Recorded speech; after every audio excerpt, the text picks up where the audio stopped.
David R. here. Today I'm going to talk to you about this book, 6-Week Money Challenge for Your Personal Finances by Steve REPAK. I like how this book is made. It's durable. And the pages are thick. It's a well-constructed book. At the time, when it came out, it was $14.99 in the U.S. I think I got this thing for 10 cents, actually, at a library book sale. So, what's this book about? Well, this book offers a biblical approach to money, finance. Week 1. The biblical foundations of a solid financial future. The author says, trust God with your finances. In Ecclesiastes 5:10, it says, those who love money will never have enough. How meaningless to think that wealth brings true happiness. I don't think wealth could bring true happiness, but I would rather be an unhappy rich person than a happy poor person. That's just how I feel about it. Now, maybe other people, have a different perception of money and life, but that's mine. So if you want to have more, the author says, you have to give more, and you will feel better about yourself. But let's just say if you have $1 million and you give away 500,000 of it, you don't have more. You have less. I'm just saying, maybe you feel better, and in that respect you have more. But financially speaking, you have less. But the author says, give more, and you will demonstrate faith and obedience to God. And I agree. I'm okay with that. But I do believe that if you give more, you don't have more. So where are you spending your money and time? The author offers some advice on how to spend your time and money better. The first one is spend time with God. Read your Bible. Read the Bible 15 minutes a day. I would also like to add go to church. Although I don't go to church, but you might want to. Listen to Christian music. Watch Christian entertainment. 2, spend time with your finances. Have a monthly appointment with yourself. Find out what you've spent, what you need to spend less on. Just do an inventory. I suggest maybe doing that once a week instead of once a month, but that's just me. Also, he says, get financially literate. You want to read books like this one, Rich Dad, Poor Dad. It's a good one. Or Economics for Dummies. Those are good ones to look at. You want to be financially literate. It's not about greed or anything. It's just knowing how and when to spend your money. 3, spend time with others. Help someone who is not a friend or a family member. Like maybe go to a homeless shelter and help somebody. I still think that you should help your family first, then help someone else. I think, your brother, sister, mother, father, they come first, unless you have no relationship with them. And then move on to other people. Week 2, spending. If you want to spend less, don't be concerned with what others think. A lot of people need to have the latest, whatever it is. Latest phone, latest car, latest. You don't need to do that. And you don't need to be a follower either. Only mindless slaves follow other people and do what everybody else does. You need to be you. You are unique. Don't follow them. Don't spend the way they spend or buy what they buy. The author says, reprioritize your spending. There are 9 categories.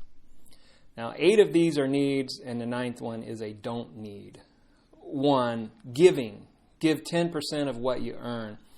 I think, what if you're very poor and you need to eat? I don't think you're going to be able to give 10%.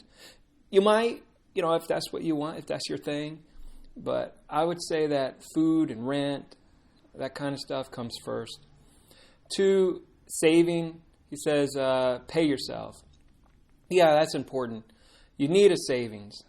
You need some kind of savings at all times. You never know when you're going to need that money.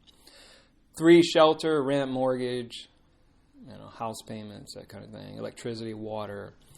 Another thing is rent versus buying. I know, and I don't know now as much, but I do know several years ago it was cheaper to buy than to rent. But I'm not sure. Times have changed, obviously. 4, food and drink, groceries and dining out. He says to reduce the spending by 5% at week 6. I think if you really want to reduce your spending, just don't dine out at all. You don't need that stuff anyway. You don't need to order out either. Eat regular foods. Buy broccoli. Buy some hamburger.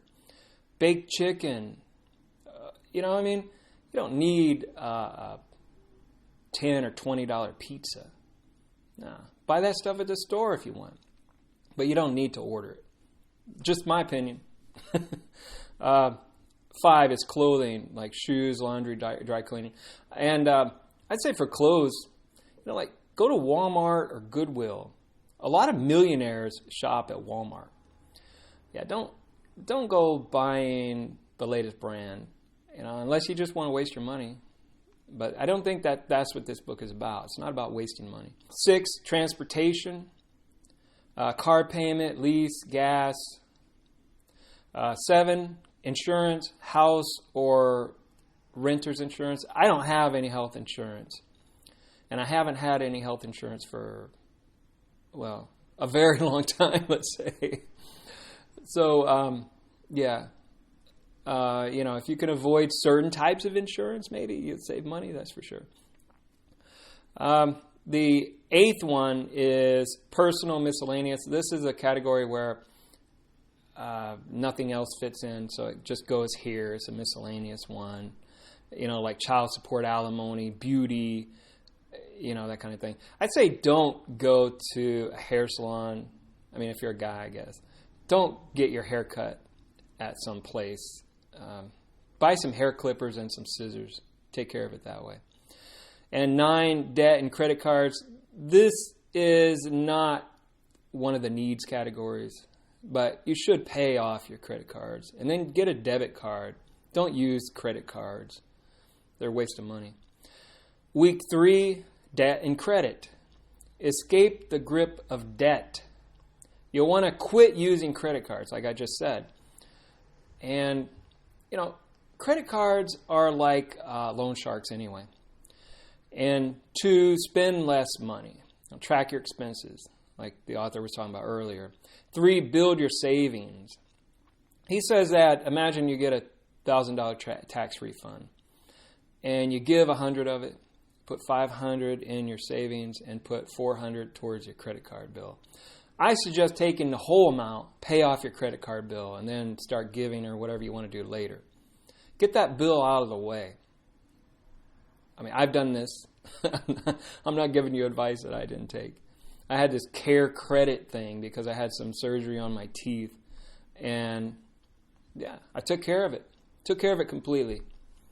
I haven't had that bill in a very, very long time. Haven't had to go to the dentist either. So, all right. So he also says to get credit reports, and these are free. Yeah, I mean, you could get them. I don't, because I know my credit's pretty bad. I've had a bankruptcy before. It's been years ago. Maybe my credit's better. I don't know. All right. So week 4, savings and investment. Your savings goals. He says to just start saving. Just start. Just do it. Get a bank account, get a savings account, get a checking. I use my checking account. I don't use a savings, but still, start somewhere. And build your crisis savings. This is very important, I think. You should have enough to last you for 3 to 6 months. 3 to 6 months of your income, so that if you lose your job or you get laid off or whatever, you still have money and you'll have enough time to find something new. He says save for retirement, but I don't have any savings for retirement. And I don't know, the stock market is tricky. Things could change any minute. You could lose it all and have no money. You could put this money into stocks or bonds, and then lose it all. And was it all worth it anyway? I don't know. And speaking of stocks and bonds, the author says to learn the basics of investing. Learn concepts like assets, stocks, bonds. You can learn these things from books, watching videos. There's plenty of information out there. But learn about it first, then invest. He says also, don't invest money that you may need soon. Don't go and drop $1,000 or $2,000 in the stock market or more. If you're going to need to spend it on something, don't do that. Also, don't invest in something that you don't know anything about. Learn about it. Learn about whatever it is you're thinking of investing in. Even if it's a well-known company, still learn.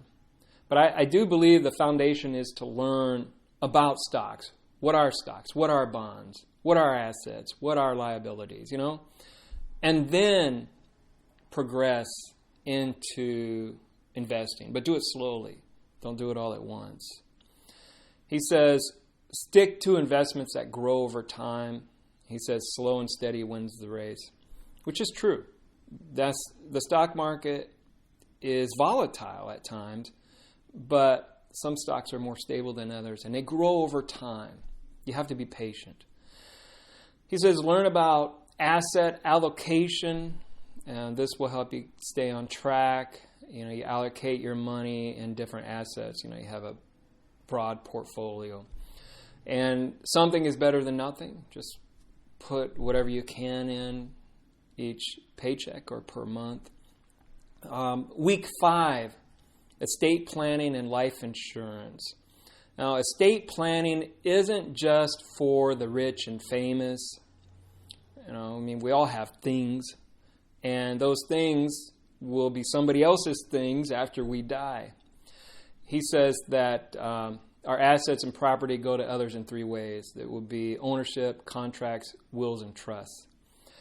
I suggest that let's just say if a doctor tells you you only have 6 months to live.